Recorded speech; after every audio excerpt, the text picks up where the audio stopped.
To have your company. Cassie de Pecol was working 70 hours a week as a babysitter when she came up with this sort of wild idea, really. She wanted to travel to every country in the world, and she wanted to do it faster than ever before. Now she's a Guinness World Record holder, an Instagram superstar, and arguably the world's most travelled woman after visiting 196 countries in less than 2 years. And she joins us now live out of New York. Cassie, welcome to the program. Great to have you on.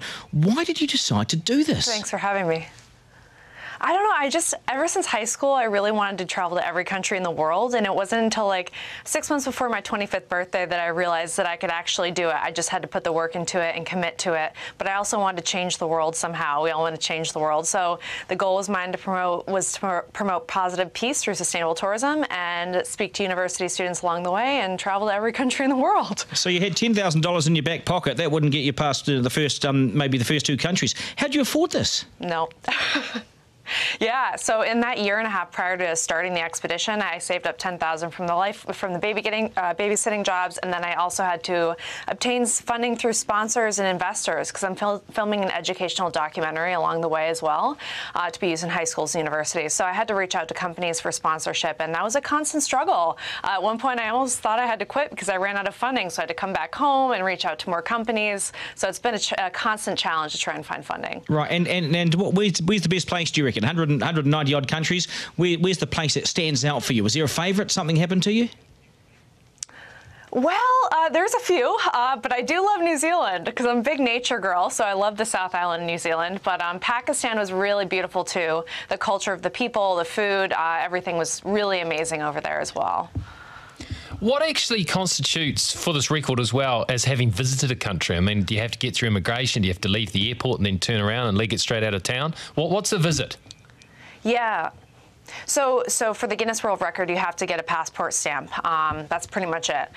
So I try to visit at least spend a day or 2 days in each country or do one important thing in that country to kind of quantify going to that country. So there may be only 5 where I wasn't able to I just went to the airport, got the stamp and left, and that was either because I had to get to a student meeting or ran out of funding. So yeah, but that's what I try to do, at least 1 or 2 things in each country. But were there any countries where you just arrived at the airport, got the stamp, turned around and buggered off? Yeah, a couple countries in Africa, actually, just for the danger factor, and also I had to get to a student meeting. The student meetings are priority for me, so if I had a meeting in Zimbabwe, then I had to make sure to get to that meeting in time, and that required going pretty quickly through the other countries. Okay, worst place on earth you went to? What was it? Oh, I don't like that question.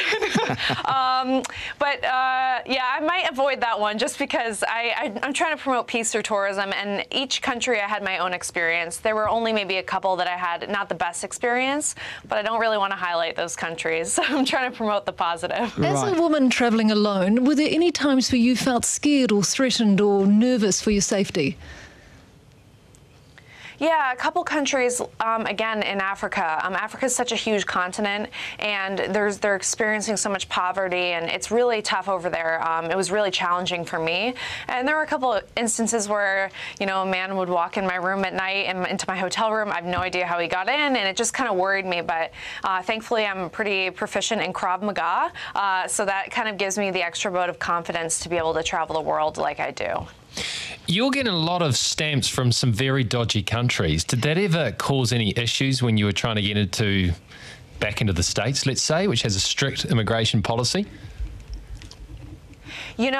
I have global entry, so whenever I come back into the States, I just swipe my passport, and they don't question, I skip the lines, they don't question me or anything. I mean, they don't really even look at my passport. So coming back this time, I had Syria in there, I had Yemen, I had North Korea. Well, North Korea doesn't stamp your passport, but I had all these stamps, and it was right after that whole travel ban situation.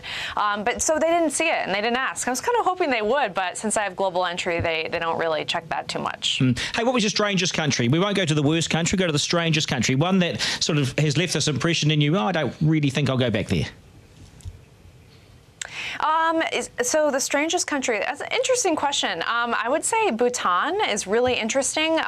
They had a few things that were a little bit quirky that's not really, I can't really mention on TV, but when you go there, there's a few things that are like, interesting. And it's just kind of their way of promoting peace and a good life and just these certain things and that they eat and that they do that was really different but very cool and interesting at the same time, Bhutan. Yeah. Okay. Hey, good on you, Cassie. Appreciate your time on the program.